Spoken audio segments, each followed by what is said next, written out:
Okay, good morning. I'd like to welcome everyone to the Budget Committee meeting of Thursday, March 13th. Call the meeting to order and ask for approval of the agenda. So moved. Second. All in favor? Yes. Okay. So we'll start out with public comment. Is there anyone in the audience that would like to make public comment? Anybody on Zoom? Okay, so we'll go ahead and go right into our discussion, which is the preliminary budget meeting. Yes, thank you, Madam Mayor. For our agenda today, first we'll kind of go through, do introductions. We have a couple people that are returns and a couple people that are back. And then Tim will go through the second quarter financial report. And then I'll go through the accomplishments for this year's fiscal year to date. And then we'll be asking for budget development guidance. So if you have anything you'd like to see. And an open question was, what would the budget committee like to see in this year's budget? And then we'll go to good of the order. So with that, if we start with the introductions, Marlene, if you would like to say hi, I'm Marlene.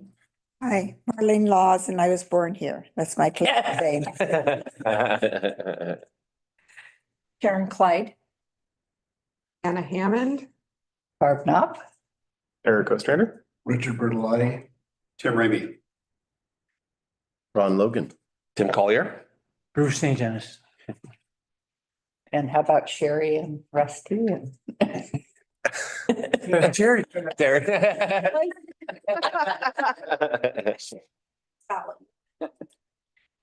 Rusty Barrett. Okay. And then the audience? Karen Bonte. Byron Butts. And Barrett. Okay, we got it all. Okay. Yeah. All right. So we're going to do the second quarter finance report. Bring that up. And so this is the second quarter. We've done a changed format. And with some feedback, we've added a few things that I'll talk about here in a minute. Really, the overview in the first few pages, the general fund is on track to prior years with regards to revenues. We have approximately 80% of the budget. A large portion of that, though, was there's a transfer in for reimbursing for expenses that were spent on the City Hall and police station project. So without that transfer, revenues are still about 58%. At this time of year, and which is basically on track with the prior year. Several of our funds actually from the revenue basis are tracked on a cash basis, and that's mostly the TRT and prepared food tax on the revenue basis. And the reason for that is we don't move all the income back into the quarter in which it actually happened. We do that at the end of the year, but we don't do that on a regular basis, and we don't actually receive all of the revenue until the end of basically the second month after the fact. So I actually have a question in the general fund about the way it's formatted. So I'm sure I don't know if it's super paramount, on the first page of in the revenue, when it shows like all the different categories. That's TRT split up between each of the different things. Is there a reason why that couldn't be consolidated? And so it's just total TRT from hotels, total TRT from STRs, and then have a breakdown in a different. there's no reason at all except for that's historically the way it's been done here. Okay, I was just saying No, for simplicity for us to see it would make total TRT received is at this percentage. It would make if we did it actually in categories, it would probably make this page 5 much easier to read for sure. Okay. So I'd be happy to take that under advisement, and we can do that for the third quarter. Okay, I was just curious. No, I think and it's just historical, and I don't exactly know why, but okay. And we can essentially, if we didn't have it broken out, we could do the math to separate it out ourselves, or if we got that as a second. And I believe Somewhere else, right? we don't end this one. Okay. We have it just in lump sums in later. Okay. I think it was done originally for transparency, just so Okay. people could figure out Mhm. how much more are you getting now that you've added this other tax, the new tax. Okay. It was just for I think, explanation, but I think from a presentation standpoint, Eric, I think you're right. I think in the front page where I'm doing the income, this one here. Yeah, that's the one. Yes, that one, if we could, because we could break out the actual TRT separately in another format, that would probably be easier. So, As long as we've got it somewhere. yes, Yeah. yes, so I'd be happy to do that. Again, tracking ahead. Let's see, anything else and the highlight on the actual thing? No, and again, I just in page 3 at the end, I just do a note on, Counselor Kerr asked me, about those funds that are revenue, or we track on a cash basis, and we do that again, only from the revenue side, and that's just because of the severe lag in the collection from when it was actually until the end of the year, so. Counselor Hayes on page 4. Just a quick question. Sorry. From a theoretical perspective, that's where accrual accounting becomes good. Because we can accrue that. Right. On, you know, Sure, but if I do that with the way that this would go, because of the way the code is written, the way that people actually send in their codes, you would not get the end of December's numbers until probably April. And so by the time that you would do that, it feels to me, because we can, again, present how much that was collected, so you will see that. But if I'm going to get this out quickly enough, so that the people can use that information. I think if you use it, if it's 4 or 5 months after the fact, it's a lot. I'm not sure the value, but. I'm not sure why we couldn't make an accrual, but that comes out earlier. What am I missing there? I'm sure. So from the accrual basis, because again, I don't know, I can make estimates. I could make an estimate and then do an accrual on that estimate. And then, I understand that. We've never done that here and it can swing. So, again, be happy to take that under advisement. If there was a swing on that, what do you think that percentage would be? I can't even estimate on that. It might be good to know, I mean, if it's a small percentage, I mean, maybe you try it for a while. Kind of figure out what that number is, so he could give us a percent, a percentage and the difference in the accrual. I think that might, opposed to cash basis, I think that might help appease Counselor Kerr. For the purposes of the cash reporting, and then we have a better idea on an accrual date. It's always just to have 1 or 2 categories that are on a cash basis. Who's going to remember? Right. Again, on the TRTs, a little different than inside the general fund, but again, I'd be happy to take that under advisement. We'll have to work through how we would do that internally, administratively. But Without causing you too much of a headache. that is probably where we're going to run into a problem. Okay, so on page 4, this is a little different than we've presented in the past. Hayes asked last time that we have a year-to-year comparison on the cash basis on balances for each of the funds. So you'll look at total cash on hand at the end of December was 50 million. However, if you remove the city hall and police station, that number is around 26 million. So if you're looking for an apples to apples number, and the difference between the cash balance at the end of December 2023 into December 2024 would be roughly 4 million higher. So 2024 is 4 million higher. Big reasons for that: general fund of about 1.4 million, Clatsop TRT about 750,000, building fund 300,000, prepared food tax about $1 million, and then the RV reserve fund about 280,000. Now, the reasons for that are in the general fund, again, in the prior year, a lot of expenses were made for the design of this building in the police station before the bonds were sold. So it was coming out of the general fund. So there was a little bit of a higher spend rate. The Clatsop County TRT fund, the reason that is that we had a very large payment at the end of the year last year. as we had one of our hotels had not been paying our portion or the county TRT portion for a while and had to make that payment up. Building fund, a lot of that went up because of the cost of permits for city hall and police station. So that raises the question, does the city actually charge themselves a permit? And then what do we do with that money that we charge? You don't want to know. It goes into a black hole. It goes into the building fund, which we can only spend on building related items. So like our building inspector or that program, pretty much. So it's restricted once it comes into that fund? It is. That is correct, sir. It's the only fund that the council doesn't really control. The prepared food tax, that fund is about $1 million higher. Again, big reason for that is that we have not really spent any money out of it yet until we will start making bond payments out of it in the current year.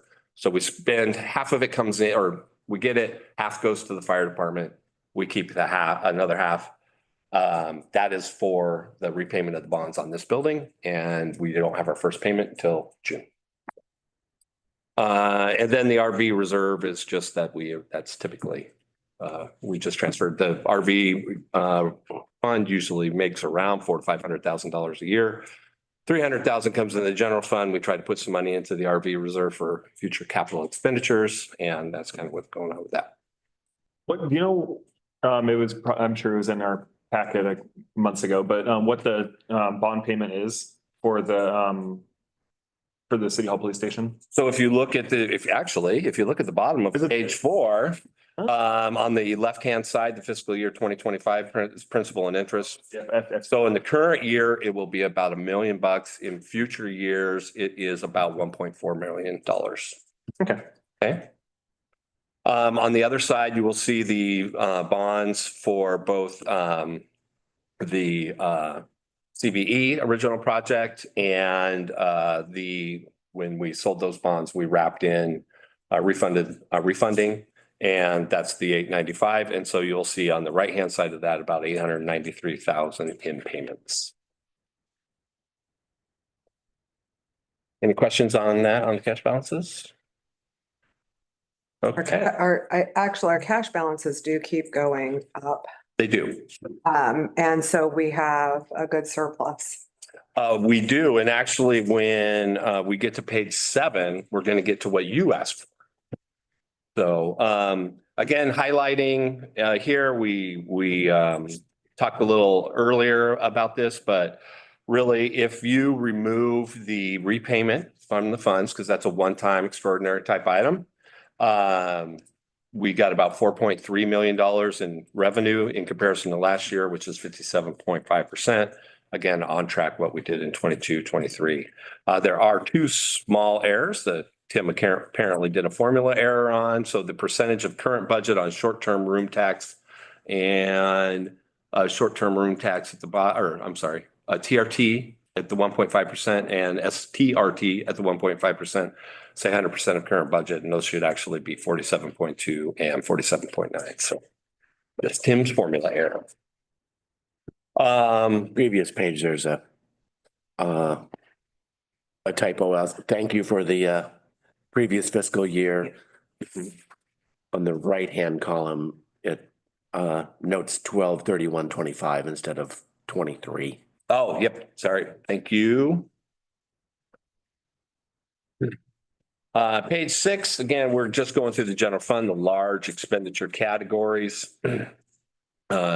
Nothing too out of line. We have already had the discussion about HRAP, and that is we have a budget adjustment that came after this report. Life saving looks a little high. However, we make that the initial payment to the fire department right out of the beginning, so it will even out at the end.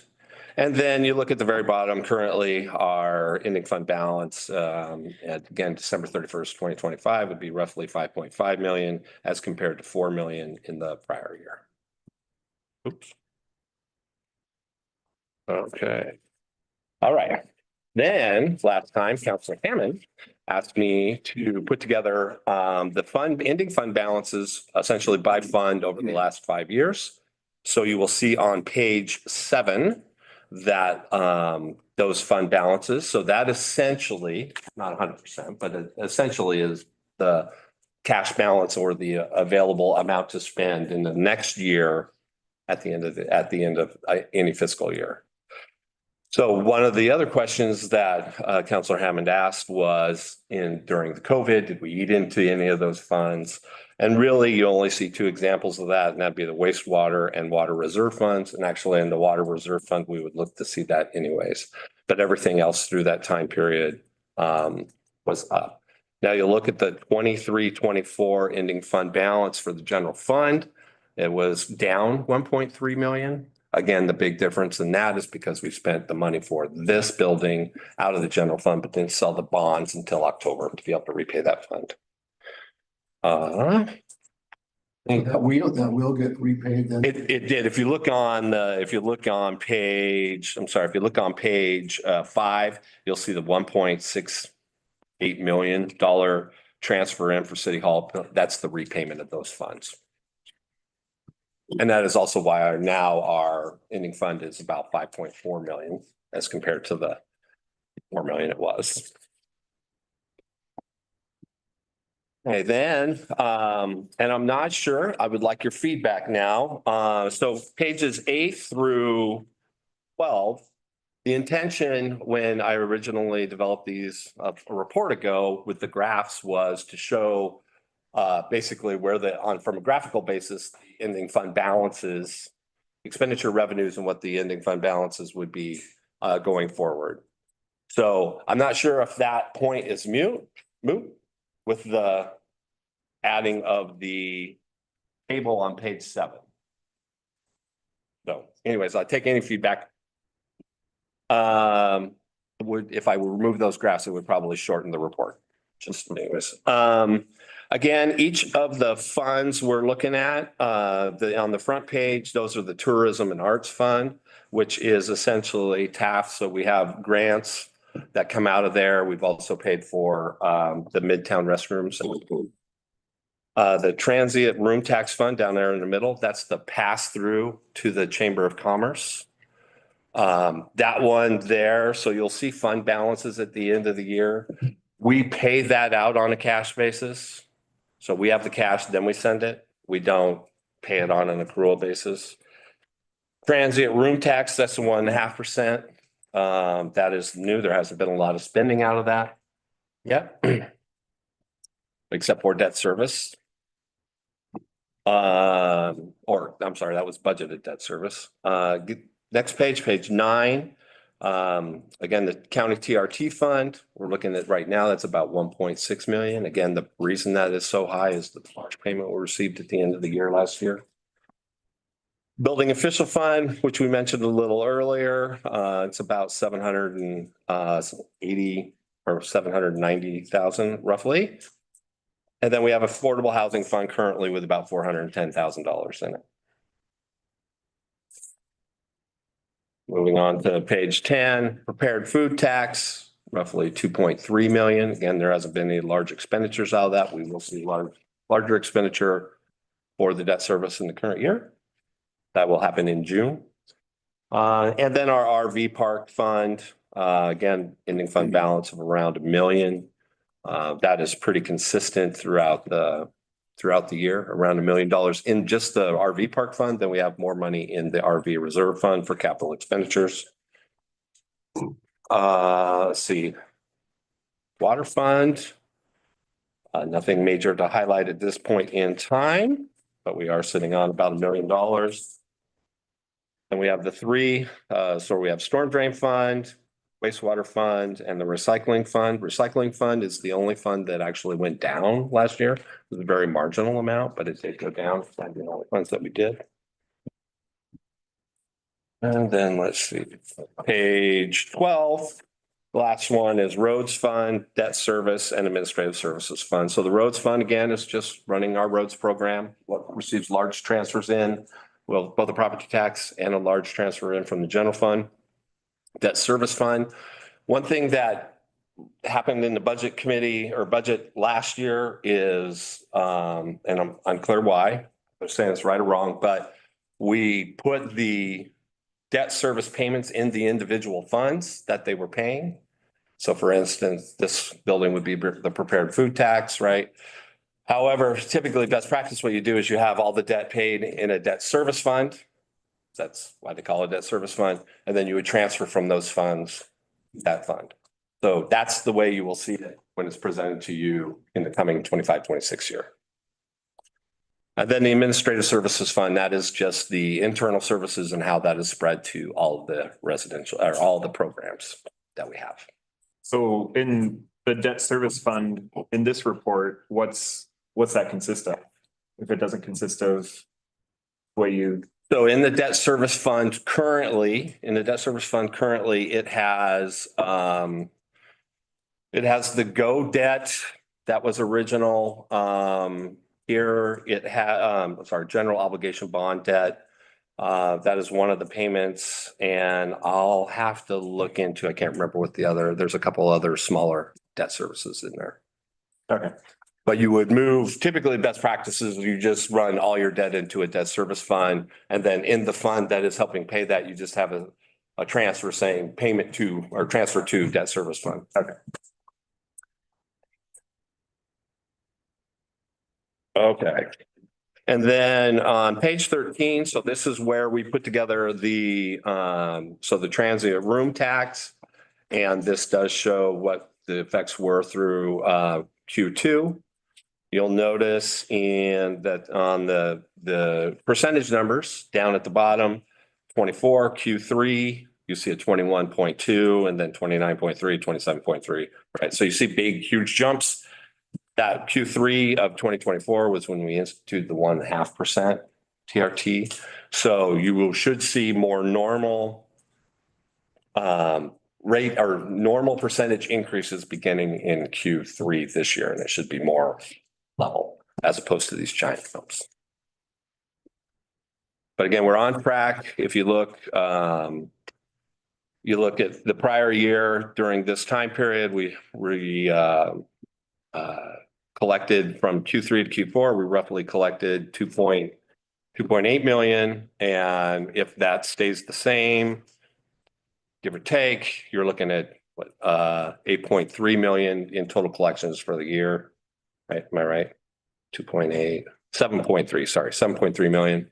And so a couple percentage points above where we normally expect to be.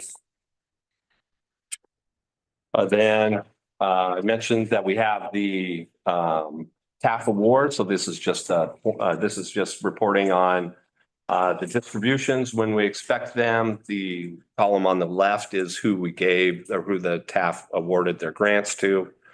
The breakdown of the distribution, et cetera. This is a fund that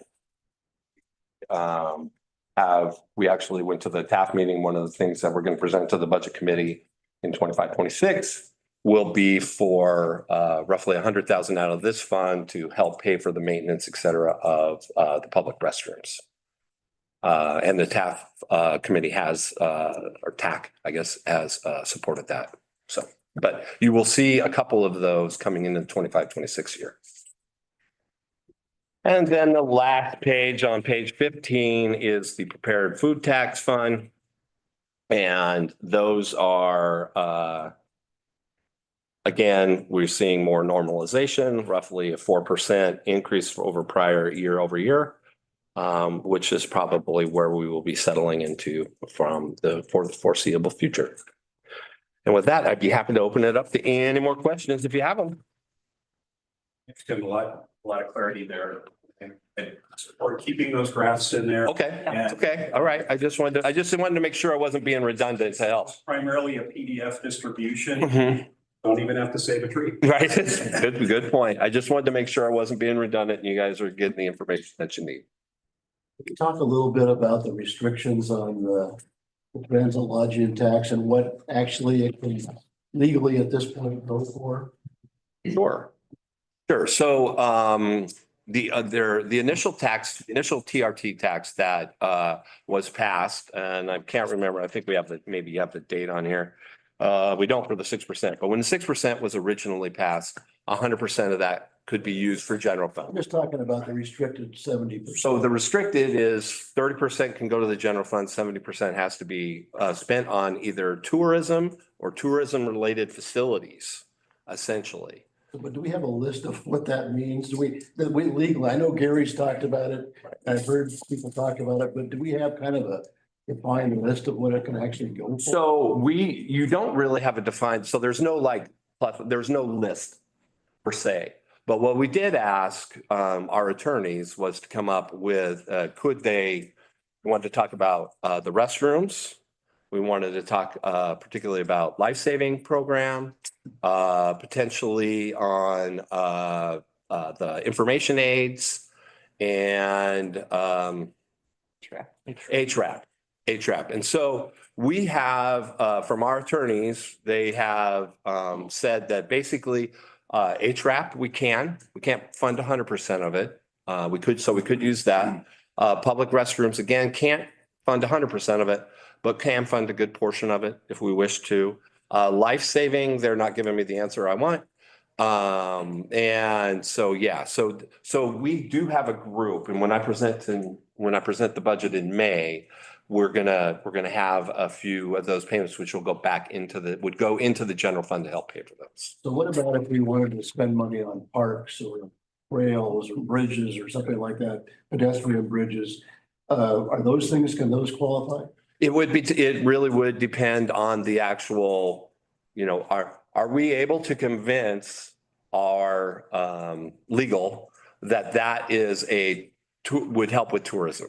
Is it more geared towards the citizens to be able to, of Cannon Beach, or is it more geared to bring tourists?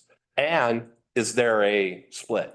Which, for instance, like the public restrooms, there's a split, right? So that's what we would do. So once we got that project, we would probably get our legal to do that, and then we would go forward.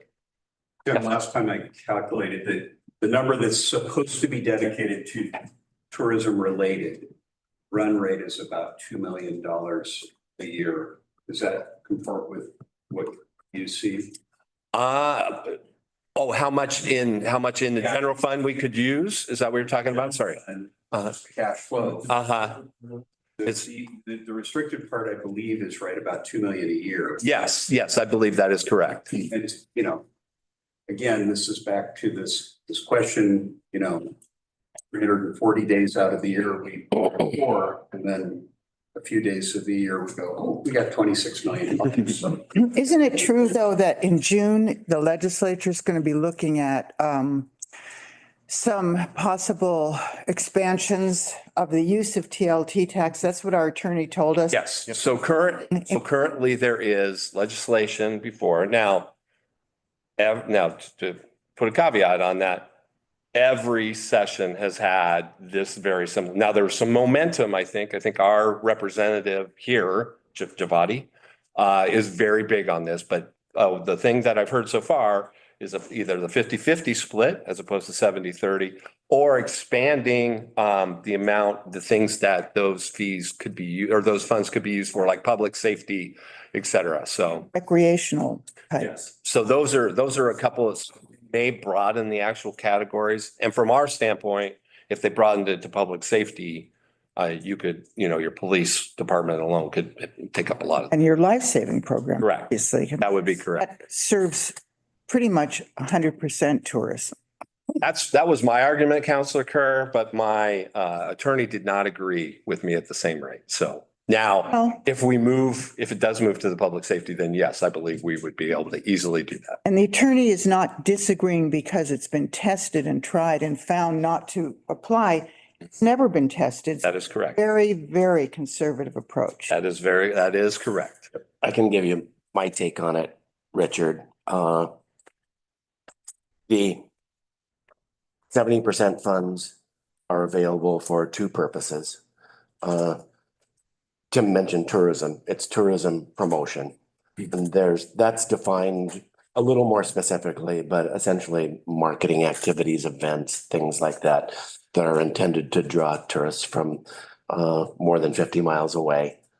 And the second item is tourism-related facilities.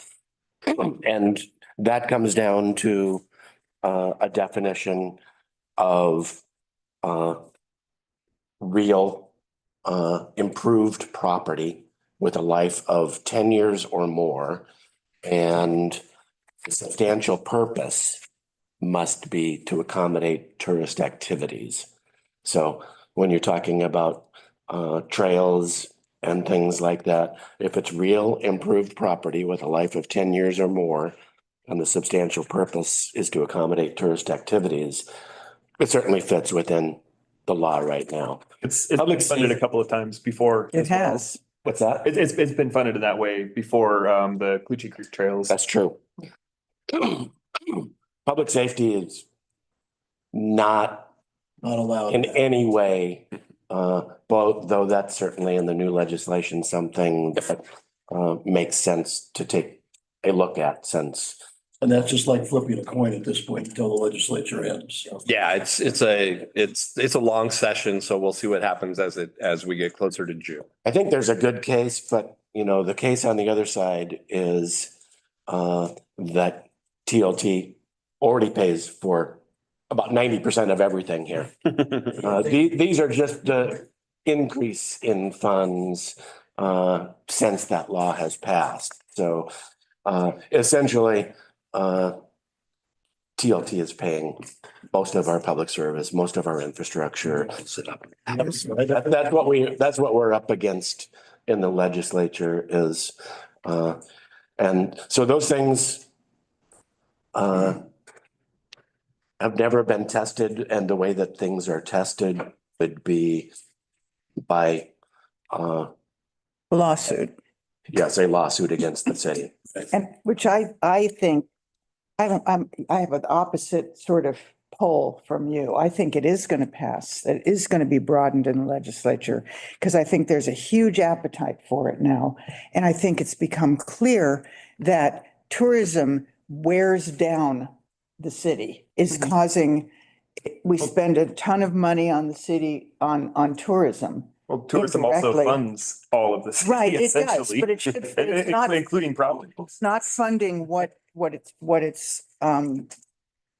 it should fund it more, is what I'm saying. And I think that's the appetite all Well, based on through our, the state. based on the report from housing we got the other day, 69% of our properties are vacant, which means they're owned by essentially tourists. So Right, 69% of the residential property tax comes from tourists. right, 100% of the business property tax comes from tourists. right. And I And would, then all the TRT comes from Right. tourists. So it's all funded. well, I would argue By that visitors. all the public safety is incredibly expensive and And funded by it's, visitors. it isn't all funded by visitors. Some of it is the life-saving program. I think this is a great conversation to have in front of legislature. I do. I mean, and you're both making some very good points. And the legislative session is open and we can go there and I mean, I think that's a good thing is to go to our legislatures and say, this is what we want, because unfortunately, it's not something we can decide here. You Yeah, just gotta wait. So I have a So June's- question regarding reserve fund growth. Fire away. Exactly how much do we need? Because that thing has just been on an upward trajectory for COVID. I mean, right? So I know that there's money in there for, the bond payments and things. I mean, there's that money in there, which I've kind of removed from the question, but in 2019, I think we were right around 6 million and now we're up around 20. We doing? So I believe I actually stated this at the May Budget Committee meeting, and is if you ask a finance director, what is the proper fund balance number? The finance director answer is always more than I have now. However, okay, in this case, it depends. It depends on the fund. It depends on the use or plan. For example, I think the 1.5% TRT fund is going to have a bigger fund balance in it. And that's the fund that you're going to spend on CB at some point in time, most probably, right? But yes, from a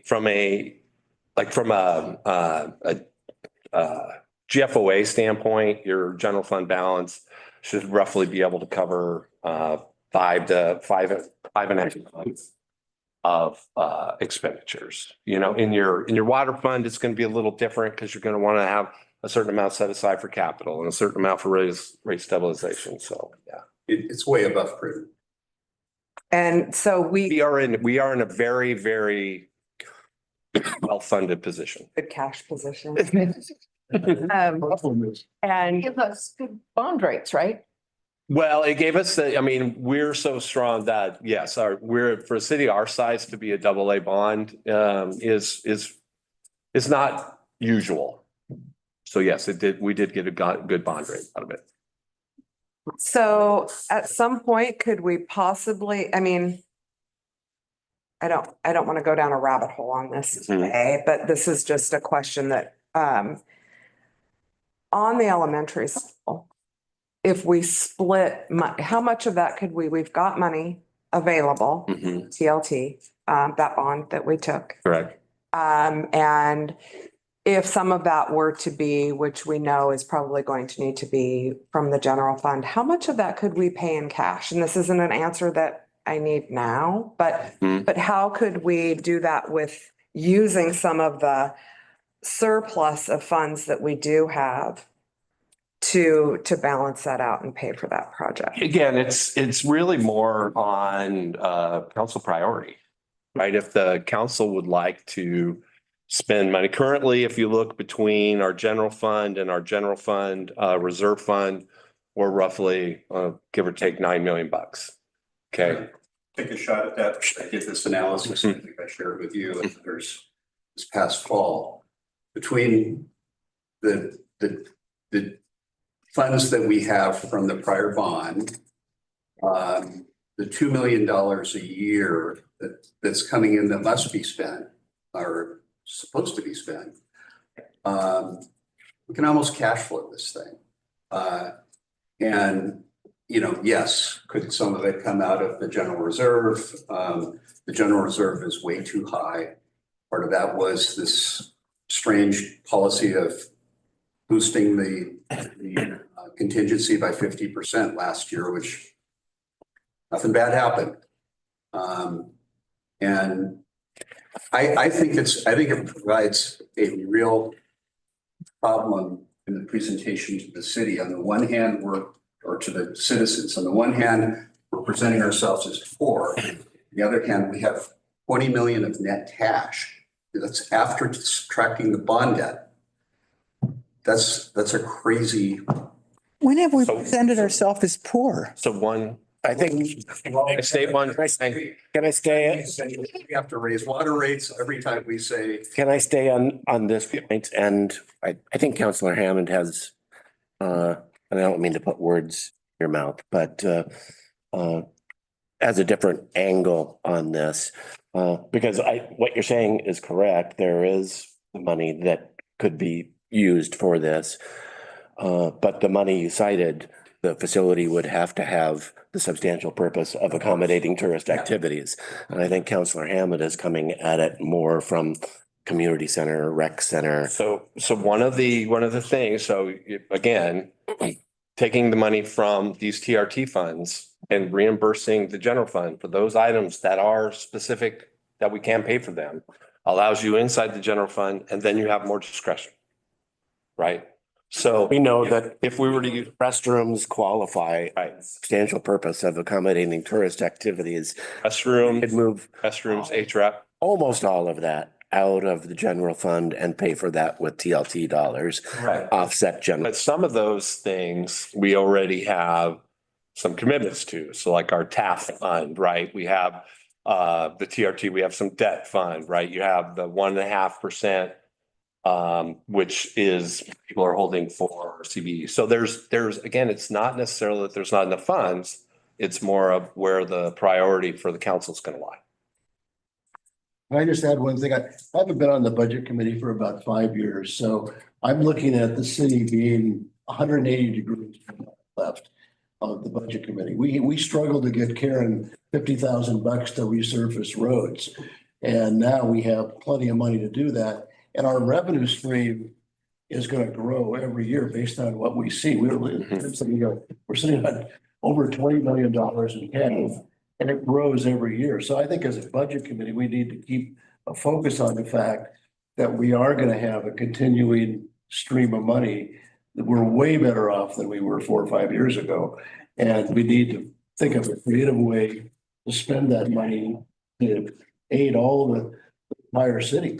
And we got a lot of money to spend. It just needs to be channeled in the right direction. And I think that's why we've started to put more emphasis on the Tourism and Arts Fund as being more than something that just funds events, but maybe looks at things a little more broader as this substantial purpose of accommodating tourist activities and is using them in a probably a little more creative way or ways that we hadn't thought of before. Within the existing law. And I think we've all come to realize that there's much more we could do that would not only have a nice impact on livability, but that would be without a doubt fulfilling the purpose of the law as it exists. So the budget committee doesn't spend money, only you. Council does. Spend money. But think of some low hanging fruit. I mean, you know, that Second Street Plaza that Jay Raskin designed in 2008 is such a slam dunk idea. And you guys can do that with 2 meetings. Mhm. And One way and a sorry, pedestrian plaza with a circle, one way. Everybody turns right. this was the Second Street ending by the ocean. Yeah. Yeah. Well, it's a dead end anyway. No, but then if you put Spruce and Hemlock in a one way from Third to First, anyway. Going back to your original question, Counselor Hammond, again, I think from a fiscal health standpoint, City of Cannon Beach is very fiscally healthy. We have, I mean, really, if you look at the 2 funds, I basically have our general fund and general fund reserve. I basically have 13 months of reserves to be able to cover the entire general fund. If you base it on expenditures. So again, it goes to a count what could you use for CBE? It goes to a council priority, right? Is this what you would like to use some of these funds on? And then the council decides, yes. Is it, can you say you're going to use all the general fund? Of course not. You would never do that, right? But is there something you could use if the council wished to? Yes. Thank you for that. I have another question. Go ahead. About the water projects. I had asked at one point, and I think it was during the retreat, about project timing and spending detail. So if I could get that at some point, but one question I have about the water rates, and this goes back to what Mr. Ramey said about, us. Sometimes it seems as though we're a poor city. So the actual revenues and the expenses are similar to one another. They should kind of balance each other out at the end of the year. Right now, we're at about 1.5. We're anticipating about a 4.6. What gets us there? And we have water increases coming every year. I know that that's something that's approved by council, but that's a big jump, that $3 million. I mean, water's a right. We need water to sustain our lives. Correct.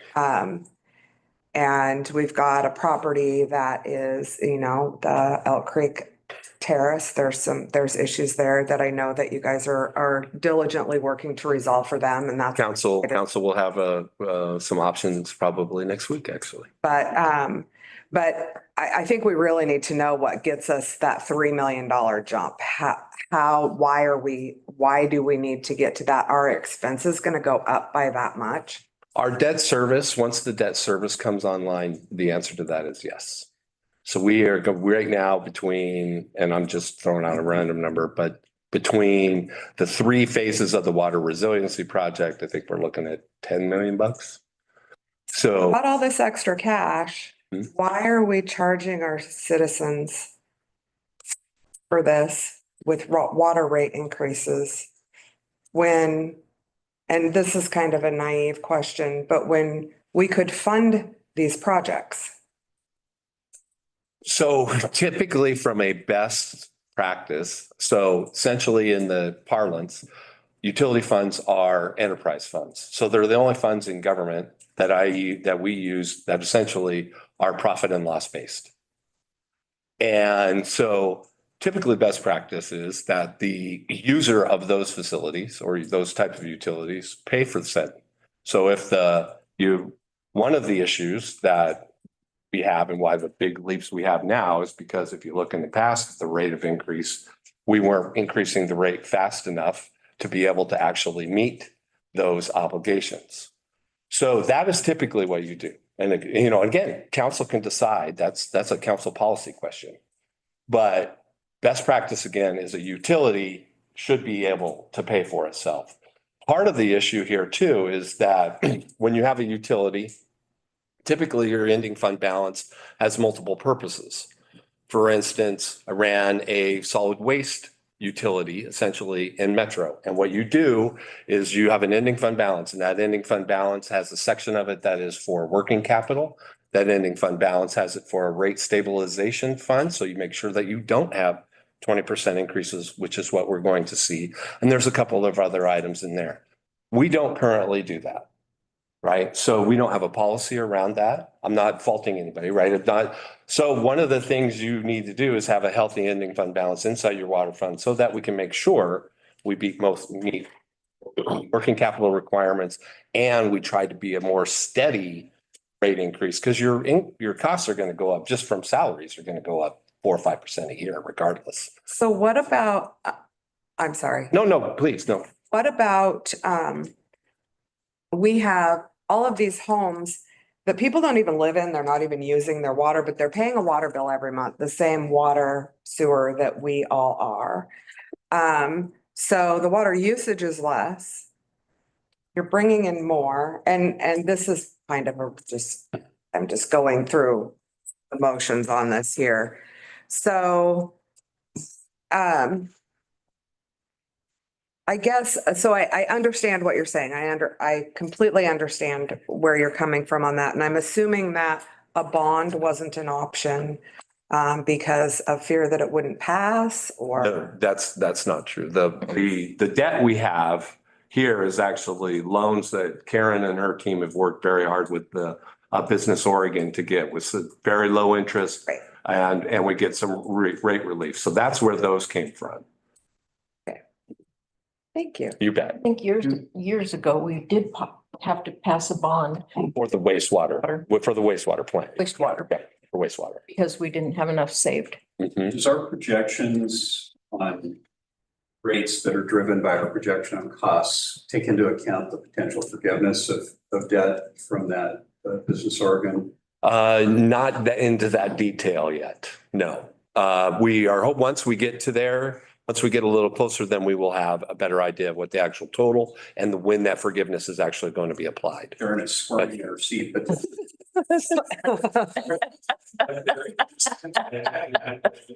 there is I don't know the number, but there's a meaningful number of that Business Oregon debt that is forgiven in some circumstances. Yet our water, is forgiven. I'm sorry. It's not in some, it is forgiven. Some of it, yeah. Mhm.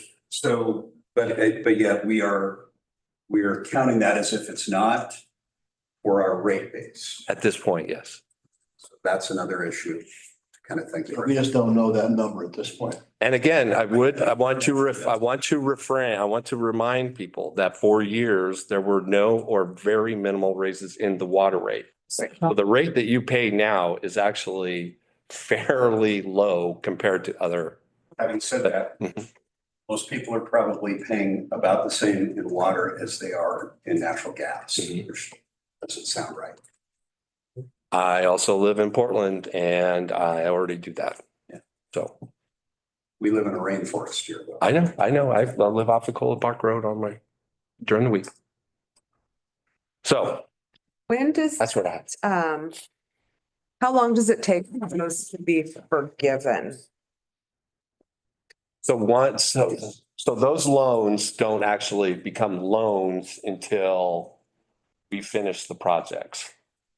So once we finish the project is closed out, then it's a loan, and then we start going through what are the payment schemes, how much they forgive, the whole bit. Okay. Usually we know how much is going to be forgiven. We just don't. Idea. Yeah, the We one. just don't know when. And those loans are each individual to each phase of, Correct. Okay. Yeah, we have three separate loans. Phase one, the debt service will be due 25, 26. Starting 25, 26. Okay. Okay. All right. I having some thoughts about our tourism facilities fund. Because essentially we have money, for a visual picture is piling up. And with nothing to spend it on. We've talked about possibilities for what direction to move forward with Cannon Beach Elementary. It seems like we're kind of all over the board on it and a few options, but it seems like that doesn't need to, as much as it irritates some people, I think it needs to continue to be a council priority to figure out if there is a way forward and what that way forward is. Otherwise, we have money that's stacking up that we need to look at. And I think it will be interesting to see what happens with the Tourism and Arts Fund with kind of their new approach to it.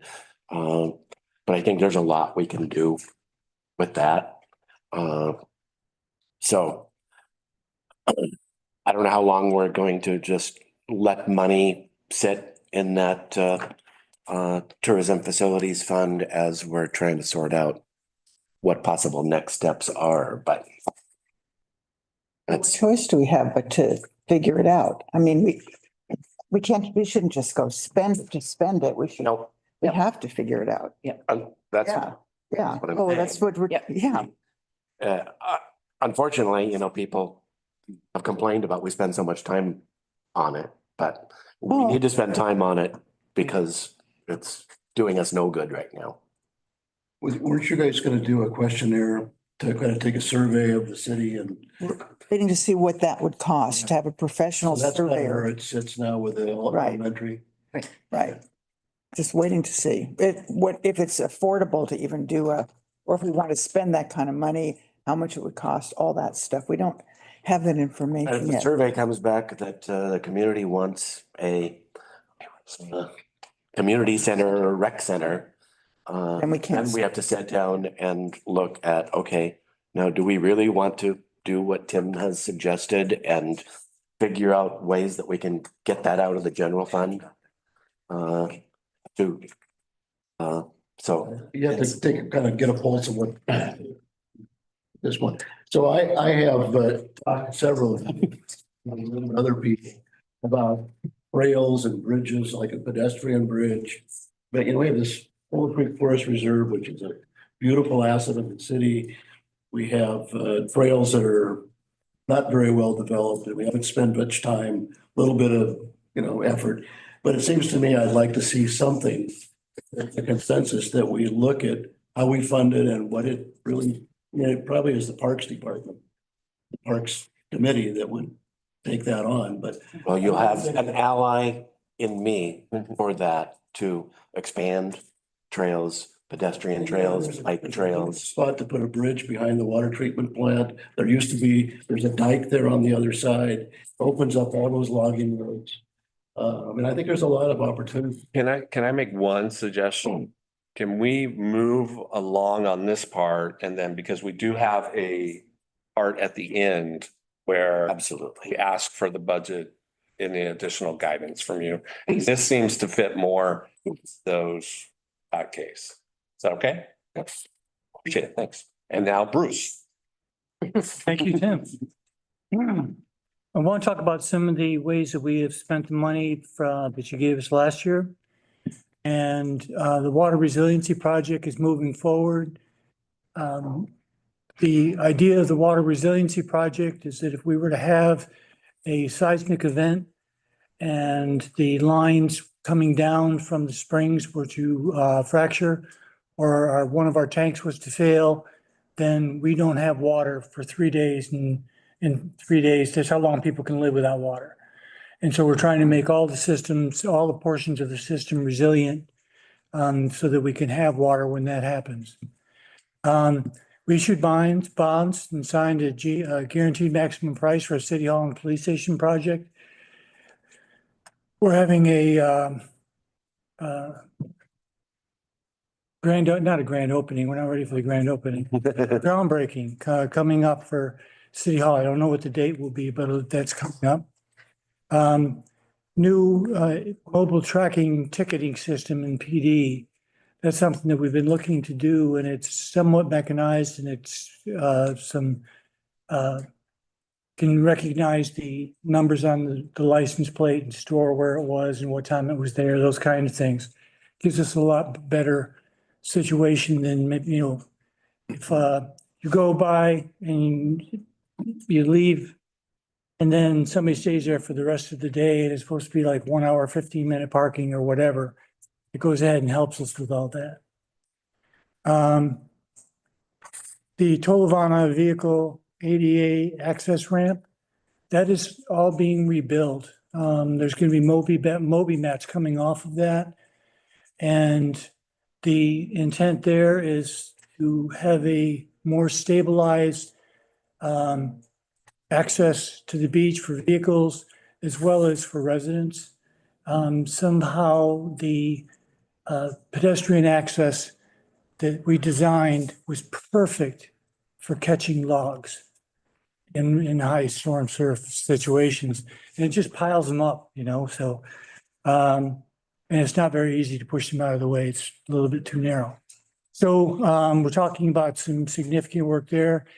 A potentially extremely cool thing coming out of that is adaptive surfing for amputees and other people that have physical limitations. That there are people that do that are interested in, if we can access in that location. It has restrooms, it has parking. There's some cool potential there. Permanent generators for Midway and Sayus, the pump station. Most people aren't going to ever notice that, but every time we had a big storm, our staff had to go and transport mobile generators and hook them up and then unhook them after the storm. Now we have the generators are actually on site, so it's a much more professional operation. And the same thing with the Ecola Creek pump station. We also, not on that list, we have the Midtown restrooms. They will be open very soon. And the First Street Bridge, making headway with that becoming reinforced bridge for a seismic event. And we're chasing grants, federal grants for that. And another great job that Karen and her staff have been doing is in getting grants for all these projects that we do. So that's how it's being spent now. And we've got some pretty good ideas for what we can be doing in the upcoming year. Go ahead, Jane. You mentioned before there was something happening, and I don't remember, it was a partnership kind of thing with the Larch Street Oh, yeah. end, which is eroding every day. Yeah. And it'd be great to have a ADA ramp there with surface, but also pouring a lot of concrete just to preserve the end of Larch Street. Yeah, I think what we're going to see is a low intensity solution there, because they're getting farther and farther away from hard surfacing. And so it may be something that is more about stabilization than access. But if it became an access project, where is it? Concrete. Potentially it could, but it's a hardening what you're talking about. and they're trying to get more away from hardening projects. But it's possible. Understood, but if Yeah. first and foremost, access project, then hardscape would perhaps an okay solution and kill two birds with one stone. Possible. And we have a meeting on that with them on Friday, so I'll bring it up. Yes. Any other questions? I'd just like to comment, as I often do, because I think this list is kind of amazing, and they're not sexy things. They're not things that citizens recognize or acknowledge. But I mean, where we've come as far as resiliency and emergency preparedness between all these projects is really huge. So Yes. I think we need to I agree. acknowledge that. Well said, Gary. It's a great base to start from with people that have been working on that project for a long time. And preserve funds. I mean, there's, I have a question on the Tolavana Park vehicle access. Does the state get involved in that at all because it's their property, or how does that, is there any kind of with the Parks Department? Yeah, Karen, you want to talk about that a little bit? Yes, please. We are partnering with OPRD because the ADA ramp is on their property, so we have an easement agreement with them on that.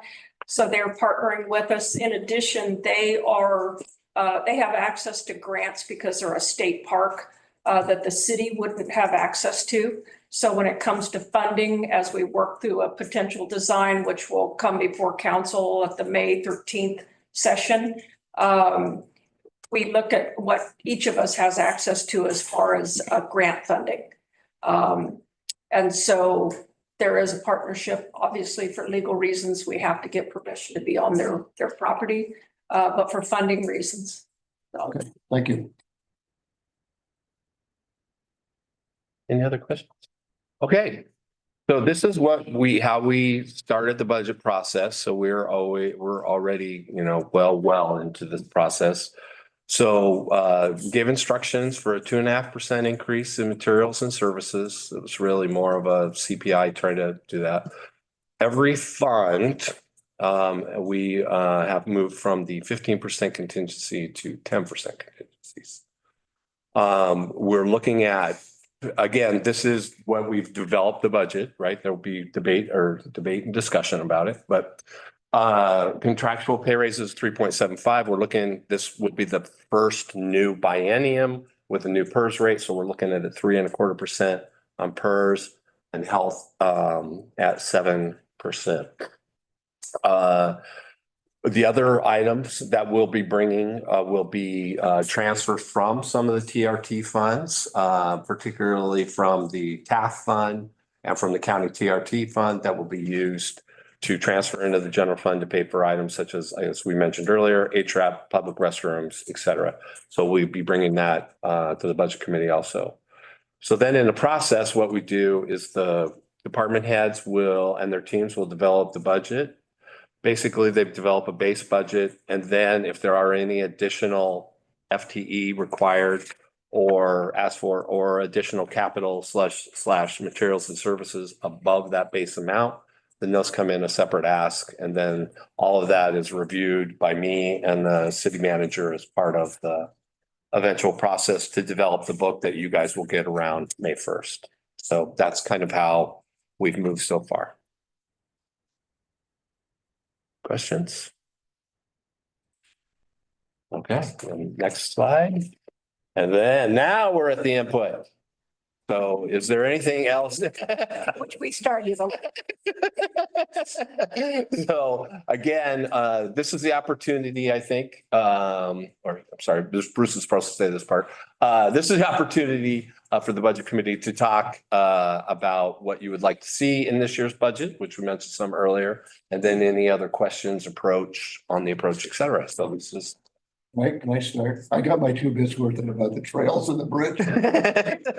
But I have a concern about this building the building fee that that with this building, what do we call it? I forget what we call it. The building fund? Yeah, the Yeah. building permit fund. Yeah. Fees that the city has charged themselves, and now we've got a fund that I'm understanding is really restricted.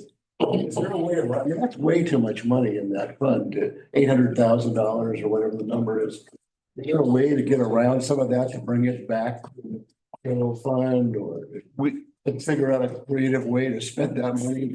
The building fund does pay like internal service fees. So it pays for the accounting group, et cetera. But yes, one of the things, it's mostly the care of feeding of Alton. Probably the biggest way you would ever do that is you would have additional FTE or systems that you may invest in. But yeah, we're pretty restricted in those Could it funds. go into the housing fund? Could it be, Mm-mm. can't go into? No. Well, money that goes into that fund, we essentially rent out Alton to other We do. municipalities and we make money on that goes into the building fund. Yeah, it's All right. it's about 10, 12 grand a year. Oh, okay. Yeah, it's not a lot. If I could take a shot at that. The only way to control that fund is to reduce the amount of money going into it, because we're not gonna hire 7 Altons. Correct. And so I did some analysis before we did the city hall and the police department. I said, do an 18-month or 24-month rollback in building fees. And that was not politically palatable, apparently. So we spent money that we really can't access, money that we have to fund ourselves, but we can never get back. Before you do anything else, like big capital spending projects, maybe consider rolling back building fees for everybody. Again, this is all perception. We're wondering why we sort of present ourselves as needing all this money all the time, when in fact, we're piling money up in a way that we can never access. And it is not fiscally responsible, in my opinion, to do that. The only way to do that is to, for a while, say, hey, let's have, an 80% rollback in building. What are you talking about, the permit fee or system development charges or what? I think it's. Permit, it would be permit fees, Yeah, it's the only really, not the SDCs. and you're just giving money to a fund that we can never access. And by rolling back permitting fees, you're actually giving back to the community even more, because then people are gonna maybe do a little remodel or something that they would need that on, and they're gonna hire local contractors to do that. Yeah, So you're giving much back sense. so many. For some reason politically, we did not want to do that. There's a practical reason too, and that's that Alton, for example, doesn't have all the licenses that are needed to do like even residential projects. And so we hire from other jurisdictions. But- And So Bruce, that fund has gone from 50,000 to 700 in 10 years. Yeah, I don't disagree. I'm saying you shouldn't just go ahead and cut it and say, well, let's get it down to zero. There's still a lot of work in, if Alton was to leave, we would have to replace him with possibly multiple people. So I'm just trying to be practical on that side. Go too far. Can we have our attorney look and see if there's a way that it could be used in some alternative is that a house? form within the building department, such as the low income housing fund or some other, I don't know what all the charter says or. It's actually state law. With the state. Yeah, it's state law. And it's the only fund like this. Mhm. And it's because the state believes they have a financial interest. The state sets building codes. So therefore, they have a financial interest in the support of enforcement of the building codes. And it's built into state law. built into state law. So we can't really do that as much as we love Lisa to. likes to challenge.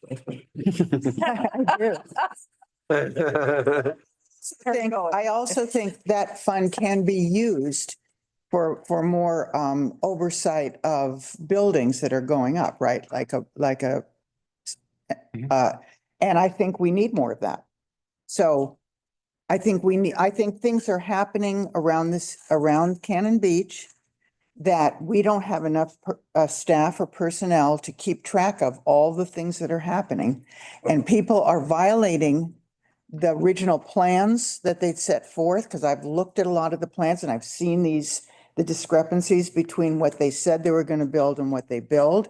And Alton can't do that. So I think we definitely need, some of that money can be spent on making sure that people are following the code or following their building plans. They're not making last minute change orders and just, off the top of their head, and nobody knows it's happening.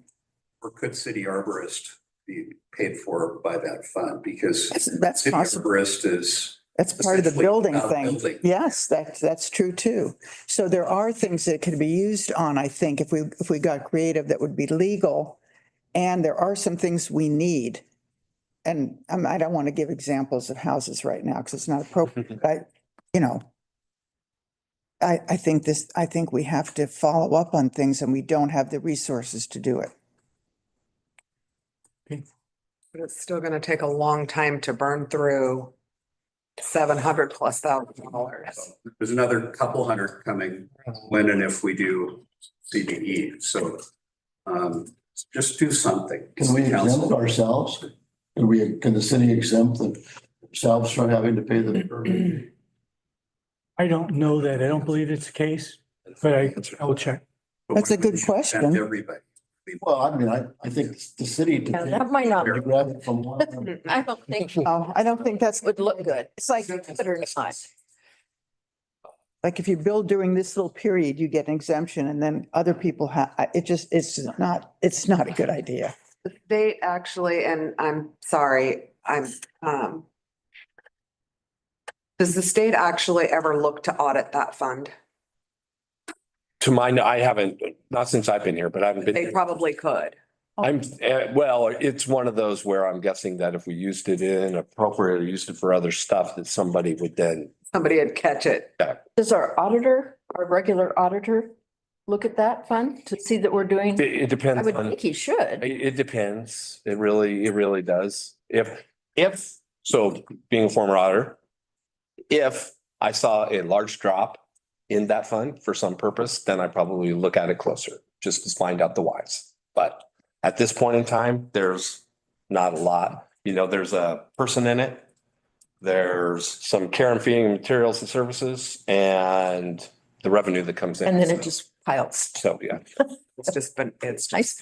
I'd like to follow up on Tim's suggestion of a temporary time frame of waiver partnered with the housing code stuff. So adjustments to the housing code that promote the stuff that we're talking about on the housing committee, the promoting middle housing and all that stuff. And then a temporary waiver for a year, 2 years, whatever, of these permits to allow us to burn through that stuff and also promote the actual construction of those middle housing and that stuff by reducing those fees. I think that can be a give back for doing middle housing or low income housing. And that could be part of the whole give back program that we talked about yesterday at the meeting. Ad I was nauseam. thinking across the board, you get I don't think, that way we're not building up this fund that is well, unusable in other. Are you talking about every kind of housing? Sure. Just, he's talking about all. Yeah, well, with the new proposed code, whenever we end up seeing Right. the language in that, the intention is to take away the easy button of a giant house and the easy button becomes the middle housing. Yeah, and also we've got tree fees coming in too, when that's passed. perhaps. So we've got these high fees, we've got tree fees. Free fees are waived. Free fees are waived for middle housing and any kind of workforce housing. As far as they've, Matic or Either way, come to but- Planning Commission. that's, To be that's written into down the housing road. code, which has- We- Hey, guys, One at a time, wait please. till next week, you'll see it, whenever she has the meeting. That's part of the new housing code. I think the idea of waiving the fees for multifamily, middle housing Right. kinds of projects is obvious. Mhm. I think it may also be reducing fees makes sense across the board too. But really using it as a benefit for the middle housing. It's another Good idea. give back. So we have certain that was how it's structured, we had a big, long meeting yesterday and came up with all the different give backs that people would get, like a waiver of the tree, if you have to remove trees, you get a waiver of that fee.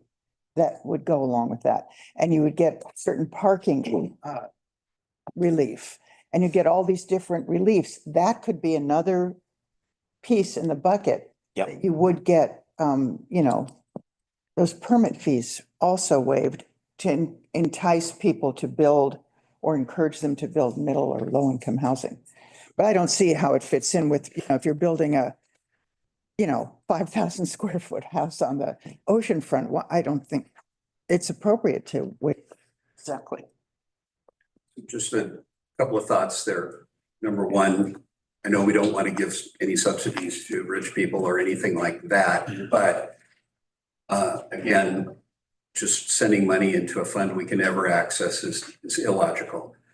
One of the things that I've presented and wrote about is maybe you take the building fee down 90%, but you take the affordable housing fee up. And I don't believe the affordable housing fee, The CET, the construction excise tax, is that? yeah. So as a homeowner perceives it, or as a potential builder perceives it, maybe it's a slight benefit. But you're moving money from a pocket that you can never access to one that we want to access, that we want to do something with that affordable housing fund someday. Hopefully sooner than later. Hopefully sooner than later. Yeah. So, I mean, just like, you guys got to be creative on this because it's not logical the way it's Like a structured right payment now. in lieu of.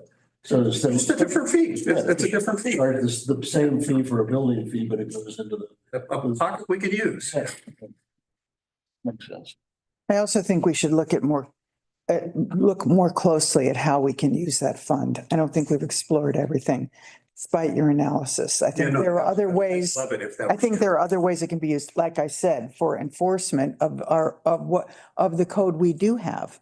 And we're going to need that, especially if we're doing this middle housing. There's going to be, it's going to take a lot more work on the part of Stephen and Robert to keep track of when, if people are indeed living in their houses full time, or if they're, indeed long-term renting them. So I think there are creative ways that money could be used to keep things, to ensure Fully things. loaded cost of Alton's office is, I think, about 130. Yes, yeah, somewhere in that range, yeah. So just put that in perspective to a 700, we've got cash coming in every year plus the 700,000. We can do more, as you suggest, but somehow you've got to keep that fund from growing to a crazy number.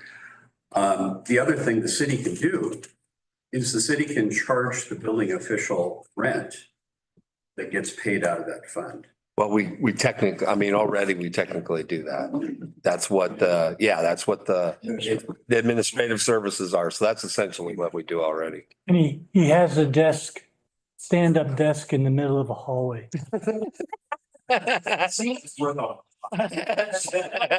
Primary proper, yeah. It's close to the kitchen, so that's an advantage. Said about the fund and looking for alternative ways.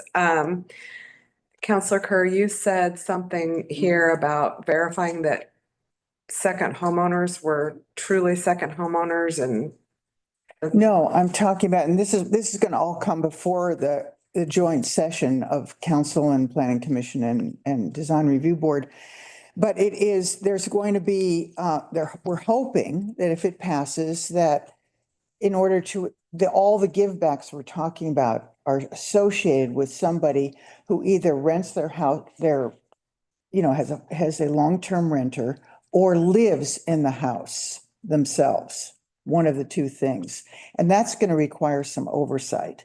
You have to, there'll be deed, you can put a deed restriction in place, but to ensure that somebody is actually living up to that deed restriction will take more oversight on the part of somebody in the city. And that, Okay. that. I have my opinion on that being a sin tax for being a second homeowner. But I understand where you're going with that. I just don't think that we should have to police people that live in our community, that own property It's here. not policing people who live in the community. It's ensuring that if you get givebacks from the city to build middle or low income or workforce housing, Right. you are following, you have to either live in the house, part of the house yourself, if it's a duplex. Both sides have to be long-term rented. And so have to Sure, so it. ensure that that happens. I'm So- concerned that that's going to be too much of a barrier. Mhm. Uh, And I know this isn't the discussion for. yeah, this is a discussion for the housing. Right. Policy discussion. I got it. I have something. I think we've exhausted the building thing. You mentioned briefly about the reallocating of the TRT or TLT funds to move some towards HREP and some Public restrooms, HRAP and information aid information aids. Yeah, that's, I call them help. and information aids. So where is that money being allocated from? So it would be a transfer from the TRT into the general fund. Essentially, cover, and then council can decide what they want to do with the general fund. I guess So for one, I mean, there are 3 buckets of the TRT funds that are available for those tourism purposes. And that's the chamber, which right now is just a flat pass-through amount that correct. rises year to year, actually, with no limit. There's the Tourism and Arts Fund that's very similar, where they get the entire 70% of a 1% raise. They do get the entire 70%. However, they do not allocate that all in 1 year. So they have other projects, which is why we actually went to the TAF to ask them, were they comfortable with taking 100,000 of their money to be able to pay for restrooms? Okay. And is that where all the money's coming from? I mean, because the only other bucket is the tourism. You have the county TRT fund. So the county TRT fund receives essentially the same amount as the other 2 funds. Both the TAF fund and the one that passes through to the chamber. That's roughly, again, another 500,000. I currently have 250,000 in debt that I pay out of that. So you have 250,000 in ongoing monies that you could use for these other facilities. The county TRT fund is funds in excess of what's necessary to Correct. fund the current bond. Correct. The tourism facility. Correct. You also have a significant ending fund balance in that fund, which is around $1 million. Okay, so So you could use that. it's essentially some TAF money and some county TLT money that's being reallocated. That will be our proposal to the budget committee and council. Okay. Tim, I'm hearing a lot of this happening, but I want to encourage you for transparency's sake, I would rather that there was not money hidden in this little bucket, and this little bucket, and this little bucket. It's in the general fund reserve. So. Well, from an accounting standpoint, it would be a reimbursement to the general fund. That would be it. So it'd be the ending fund balance. That's doing what I just Yeah. said. Yeah. But just more broadly than that, as you think about the presentation or the budget, does it make sense for the RV park reserve to go up, or should that be remitted to the general fund. I think the issue with the RV park reserve is that we have a significant amount of capital requirements that are going to need to be made there We do, okay. unless you nuke it. So, but if you don't do anything with it and decide, if you're not doing anything at all, then it's not going to be the asset that we currently believe it is. Right. So we haven't done a major capital investment at all in that park for a very long time. And so, yeah, so that's where you come. About 6 years, we did a major rewiring, pool, paving. There's been a lot of work done over there. But if you go and look at it now, the paving needs to be completely redone. The bathrooms need to be redone. The pool needs to be redone. The hot tub needs to be redone. All of that. It's an asset that needs maintenance. It's an asset that needs maintenance. And that is what I would use the RV park reserve for. Now, if the council at some point decides that they're going to do something else with that, then yes, I believe all that money should just revert back to the GM. So I have another question about ETRAP. ETRAP I know has gotten quite a bit of attention in the last couple of months. Is there anything that we're looking forward to for this next budget that will impact it one way or another? Or do we think we have a good handle on overtime and PERS and all the stuff that's going on there? Or what's going on with HRAP? Currently, the program, and Bruce will add in, I'm sure, is that, yes, we have kind of what we believe the level is that we're ongoing, and that's what presented budget committee. So I don't believe there's an additional problem per se. It's really going to be more based on what council wants as a programmatic level. Has the city looked at having farming out that, funding it, but farming out the management of it? Has anybody looked at that, like North Coast Land Conservancy or the Chamber or? It's farmed out to escape lodging. No. No, he's talking HRAP. He's talking HRAP.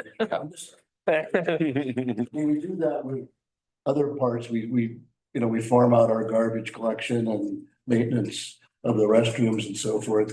I'm just wondering if there's any thought been given to doing that at some point. I would be very opposed to that. I think having HRAP be a city program is a huge statement. Well, that's still be a city program, but just run by somebody. The PERS thing is a big deal. I mean, it's a lot of money. But then they wouldn't be city employees. And therefore wouldn't require PERS. No, I mean, if you look at our income statement and our financial statements, there's a number of about $4 million of a liability. This is over and above what we pay every month into PERS, that the city is responsible for PERS, and it grows every year. So it's a big number, and I'm just throwing out the ideas. If I could come back to TRT, TLT, but yeah, that's kind of my pet thing, and I've wanted to see us make some changes in that in the city for some time. So at first, I think that I'm apprehensive about taking money out of TAF because I really have been looking at, well, how can we build TAF to build something where projects can be funded out of? But then you're using it in the restrooms, and that's one of the projects that I certainly think are important to fund. But I would like to look at ways to increase TAF so that these vetted projects become part, and whether it's parks and trails, there's public art, whether it's the Second Street Plaza, I think that there's some kind of community input into driving those projects. Yes, absolutely. And we still have an increase. So right now, roughly $250,000 in projects currently, right? And we are trying to expand that. They receive a little over $500,000. We really haven't spent a lot of that money in the past. So even let's say that miraculously we're able to come with another $250,000 in spend at TAF, you still have an ending fund balance in that fund right now of almost $1 million. By the end of the year, it'll be well over $1 million. So to be able to use those funds, or you can sit there, but it would be very difficult, I believe, to allocate that kind of money in any given time. So again, this is a totally council decision. We're gonna, we're gonna bring it forward, and if council disagrees, then council. Well, I hope that in the future it's going to fund maybe more major things like the Second Street plazas, that'd be a significant chunk of change. I think the parks and trails would all be pretty significant projects. So I don't want to bleed that fund. Just when I've thought about how can we expand that fund, and Well, and also at the end of the, it's going to depend on what happens with CBE. CBE doesn't go forward, or it's some significantly reducing. We're going to have this huge TRT fund there also. So, I agree. but those are just my perceptions. Hi, Ron. Oh, hi.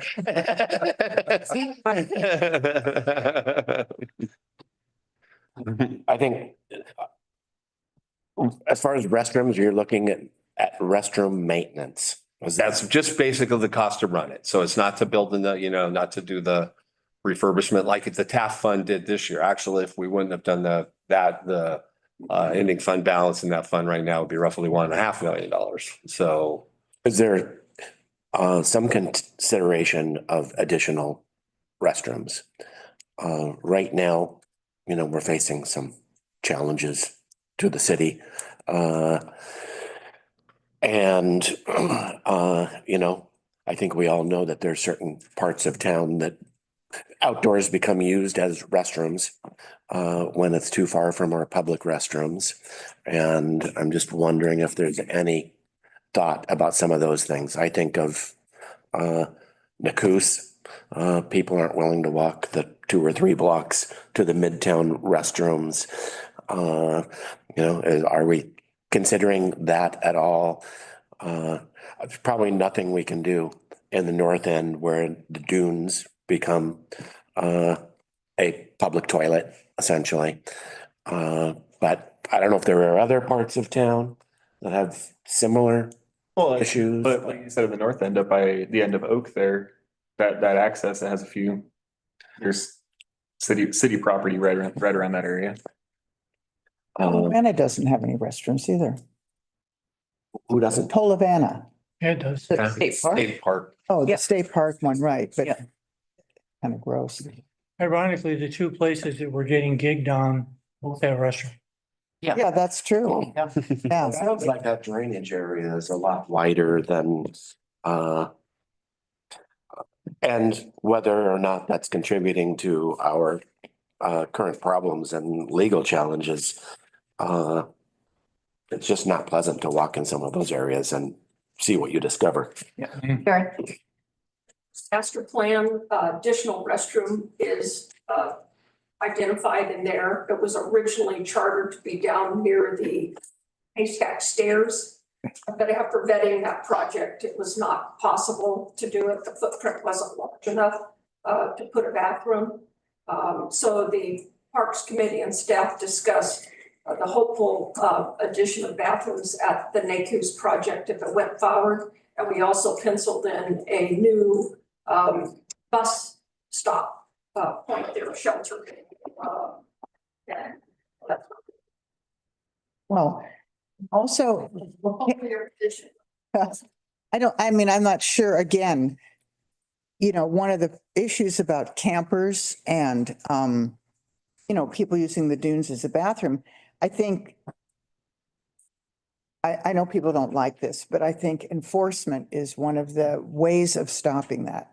Instead of, we have these really friendly, nice guys going around the bicycles, but they don't give tickets that often. They really don't. They give parking tickets. Yeah, but they give warnings to people, and the police give warnings to people too for camping, because I know, because a group of people I walk with have called so many times about campers in the dunes and all over the place. And the people get a warning and leave and they go down to Manzanita and camp next time and they go somewhere else. I think if we started, having more robust enforcement of things like beach camping and not cleaning up poop after your dog, there is really a ton of that around now, I've noticed. And, things like that, then I think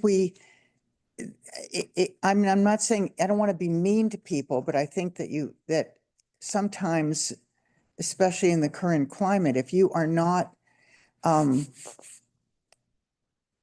if you're being too lax on the rules that help keep your community healthy, then people are going to choose not to follow them. Challenge is the issues are not happening during the day. Yeah. One of the issues of the defecating in public, as our police department can tell you, is happening in the evenings. And because of the magnitude of vandalism in our bathrooms, not only the city, but state parks, every agency has had to lock their bathrooms at approximately 10 o'clock at night to protect from some of the most significant vandalism that happens from 10 o'clock in the evening until about 4 o'clock in the morning. And so that's where the challenge is. You have people down on the beach building bonfires and enjoying their snacks and drinks, and bathrooms are locked. Where do you think they're going to go? I would only disagree with both of you in that the north end, the dunes are used during the day. You're right. The dunes are, it's not people camping, it's people on the beach during the day who would have to walk to Les Shirley Park. And instead, it's just right there. It's got nice dips and curves and little hidden areas. And I don't know that enforcement's gonna cover that either. In my backyard, we have it all the time because and people just go out, well, they're in the woods. Well, you're not in the woods here in my. Anyway, bottom line for me, restrooms where makes sense, I think, is something that we need to. Just for this is my 28th year doing these. And this is the first time I've ever talked about defecation during one of those, so.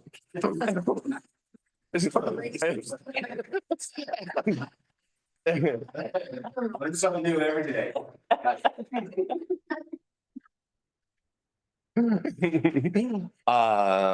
Anything else that, any comments, anything you would, again, like to see from us? I would like the city of Cannon Beach to be very much in support of the legislation for the TLT revisions. I think that's going to make a huge difference in our expenditures. We thought about hiring a lobbyist. We have League of Oregon Cities, and they are very active in this. Yeah, the two groups are League of Oregon Cities on the one side and Orla on the other. So. Right. Yeah. Letters and public testimony also help in all these issues. If I had to guess, and I've got some experience in this, but there may actually be some progress I think made on this. Yeah. But probably unrealistic to think that we're going to get to a 50-50 split. I mean, you do have to kind of look at the intention of the legislation in the first place. And the legislation was designed so that cities don't just indiscriminately raise TLT for pet projects and ignore tourism. So it's really designed for places, like Gold Beach and many other small coastal communities that, where they're not over touristed. It becomes a problem for us because we are over touristed. But where I do see realistically is things like public safety. Yes. And actually, from our standpoint of public safety, actually were to be placed in it, it would have the same, if not greater impact than the 50-50 split. Yeah, they're increasing the range of used force. yeah, rather than just changing the split to 50-50, I think that, something that adds to the menu of choices like public safety, possibly water infrastructure. I mean, we have water infrastructure that is designed not for the 3,000 homes, but for the 10,000 toilets that could flush at any moment. Here we go again with that.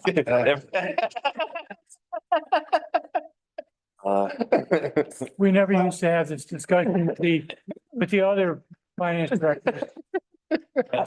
And the argument is gonna be that TLT already pays for those things. No, and the argument on the other side that was actually in the Oregonian, or not the Oregonian, but in the Astorian, there was a lot of talk about how cities or towns like Manzanita, like our town, take a huge hit through tourism, and the TLT funds, the way they're split now, do not cover the impact of that hit. Okay. And that was one of the reasons this ended up going, it's even considered. So if you'd like to have a little side bet after this meeting, they're going to increase the split in favor of the cities. And I think they're also going to broaden the range of things the money can be spent on. But that's just that's a guess. I mean, none of us have any idea. I'm willing to take that actually. Take a little bit. Karen? Okay. Susan Bonamici had a call with city leadership and the public works teams. State Parks was part of the call too. And she was encouraging us to respond to a survey that was going to come out relative to both the tourism aspect and the affordable housing push and the pressure we were seeing on our infrastructure. And she asked us to respond relative to projects that we either had underway and or had on the drawing board as it relates to these two things. And we did respond to that survey. And we talked about water resiliency as well as other aspects of our infrastructure where we're seeing the pressure associated with that. High restaurant tourism impact equates to grease trap issues, which equates to pressure on our wastewater system, which equates to potential homelessness on the beach. So it's all related relative to tourism and the pressure of the lack of affordable housing.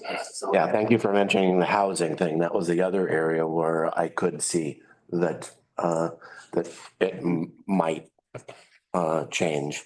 But again, our TLT essentially pays for 90% of our public safety, 90% of our infrastructure. So that's where the pushback is going to be. I have one comment. This initiative that's in front of everybody on the shift of percentage of what could be used for what. So she talked about that. Of course, nothing final has been done on that call, but this was just well. So I do have one comment, right? Because what I've already heard, like from the TAF fund, we've got some potential hesitancy in spending money on TAF fund. We're already essentially going to ask for the remainder of the TRT from the county TRT fund to move into the general fund. So the amount of money that I could actually, the only money you really have left that would cover any of that is basically going to be the 1.5%, which right now is kind of geared towards CBE. So it would appear to me there needs to be some additional policy decisions if these things were to happen, because the funding sources that we do have right now seem to be already be committed to a certain. I'm very well. Okay, very well. That's why I was asking the questions about where those monies are going to come from, because I know things are allocated. And then when we save all the money out of the general fund, what are we going to do with it? That's a council decision. Part of it, right, will actually be to pay for this building. So we have the prepared food tax is going to pay roughly $900,000, and the general fund is committed to stay around $600,000. So, I mean, that's a new expense that we don't currently have. I mean, we have sufficient monies to cover it. One of the ways is that we, don't transfer as much to the general fund reserve fund as we have in the past. So those will be presented to you. But then again, these are council and a lot of policy or where we want those dollars allocated. Again, the goal in the general fund is that becomes discretionary. And then you have more control as the council on where we would actually allocate those dollars. Right? There's a very, very few limitations once it gets inside the general fund. But you are freeing up, I don't know if you mentioned a number, $100,000 Be roughly my recommendation. maintenance. $100,000 and then about 250 for HRAP from the county TRT. So it'd be about $350,000 that'll be coming into the general fund. But you are going to apply that somewhere in, Well, again, we'll throw it into the general fund and then if it's not spent, it goes into the general fund reserve, which again is then being eligible for you guys to allocate at a later time. okay, you haven't already spent that 350. It's not my job to spend it. It's my job to find it. It's not my job to spend it. Sharon, did you? Well, when you present the proposed budget, will it be with all of the considerations of if the lodging issue is passed, or will we just go as if it's not going to, and then we change later, right? You would just go as if it is not, because we won't know, because first meeting is May 15th. The budget will be in your hands on May 1st, so we won't know by then. But we do have Done with it. Yeah. The committee will be done with it, and right, council will have it before. right. I think once you get into that though, as Gary was saying, we've already allocated or will have allocated a lot of the discretionary is the wrong term, but a lot of those funds that are not being spent in other places. The only other thing you have is the TRT fund that we currently have set aside for CBE. Yeah, it's not going to be an immediate win. It will not be a win. It will not be Accounted for somewhere. Well, that money, It's going to more apply to increases, other communities' future increases. and if it does pass, that really won't take effect. I mean, we can't spend any of what we've already got. Well, It yeah, you will could- be from now on, like for next year. in theory, Yep. you could, if you have ending fund balances inside those funds, you could allocate them once the law goes into effect. So you could use former funds I am guessing there will not be from this day forward in the legislation. I'm guessing it will just say it's 50-50 or can be spent on public safety, and then you can move forward. That would be my guess. What, all increases dating back to when the law was started, or it's not, or it would be enacted from this day forward, it will be a 50-50 split? You could, if it hampers you that way, that could come through the legislation. I'm not sure. Those are all the details It's of still gonna have to go, Watchful. it goes through the sausage making process. So the bill as we know it right now is not gonna be the bill that we see at the end. So, yeah. Anything else for us? Okay, next meeting is May 15th. You will have the proposed budget in your hands on May 1st. The following week, Bruce and I will be reaching out to you for individual meetings, just see if you have any questions about it or anything you'd like us to focus on during the meeting. And then, then May 15th will be the first budget, and then May 22nd is the second one. what time is the May 15th? 1 o'clock. Okay, anybody have anything for good of the order? I have a question. Sure. I woke up Tuesday morning and I read an article in the Oregonian that the city is being sued. And so, what impact does that have on our? Does that have any impact? We don't know. Fees, construction fees, engineering fees, Potentially, it can have a profound effect. It can have a profound effect. well, that's kind of what I thought. So I guess, shouldn't we be talking about that there's a potential that there could be a big liability out there? Yeah. But you wouldn't know, for the current, but for this next cycle, the most likely what you have is large legal fees. Right, so where you would actually, if there was any change that would have to be done, we don't know at the end of that, so we don't know the liability. So it would be very hard to actually set aside additional funds for I that. understand it's a contingency, but Right. I'm just wondering, I'm kind of waiting for some comment from the city leaders on this. Well, Or maybe you guys can't talk about we it. don't know. That's the problem. We have no idea how this is going to play out at this point. But it's another great reason to have good reserves. That's all I can say. Because you never know. Substantial You never know reserves. what's gonna happen. Yes. Tim, am I wrong, or Bruce, am I wrong that they're not suing for damages, or suing for corrective action? I do not. Suing for corrective action, but the corrective action could be as extreme as treating our drainage water. And they're suing for fine. They want fines and penalties as well. Well, it did talk, something I They read, do. I don't know if it was in the newspaper or somewhere I read that could be up to $66,000 a day by statute. That's EPA, I It's think. possible. Yeah, I mean, it was, sounded like a huge number, so. I'm sure all that came from their press release. So, So our response is at this point that we fired legal counsel to help us Yeah. through the process. And we'll be responding more, but we wanted to see what theirs was. And we will respond as quickly as we think that it makes sense for us to put all our information out. Okay, anything else? And that's not just local papers. It's British paper today had an article about it. Better than the. We're on the England. best 10, Yes. so Please. Happiest beach in the world 1 week, and the next week we're the poopiest. okay. Again, I wish. time, 28 years, Barb.